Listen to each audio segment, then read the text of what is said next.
How to upload photos and videos automatically to Google Photos on Android device. Hello everybody, welcome back to our channel. I am Bimal from App Guide, and in this guide video I will simply show you how you can actually upload photos and videos automatically back to Google Photos for backup. But before we get started, as always, if you are new to our channel, make sure to leave a like, hit the subscribe button, and without any further ado, let's get started with today's video.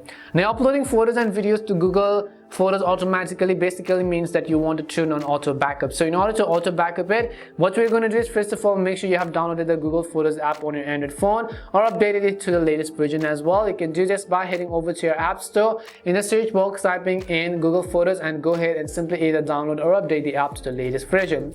Once you've updated the app, what you might just want to do is you want to go ahead and open up Google Photos, and there are also some of the Google Photos which are on your device by default. If you want to backup by default, it is going to come up with a notification or a pop-up saying turn on backup. So you might just want to select turn on backup, but let's say if you didn't receive that notification and you want to simply backup all of your photos and videos to Google Drive or Google Photos, tap on your profile picture on the top right and you can see it says backup is off. Now what you want to do is you want to simply select turn on backup. Once you select turn on backup, you can set it to original quality or storage saver quality if you wanted it to. Now you can tap on the confirm button, and what this does is that it is going to back up all of your photos and videos from your gallery to Google Photos automatically, even in the future.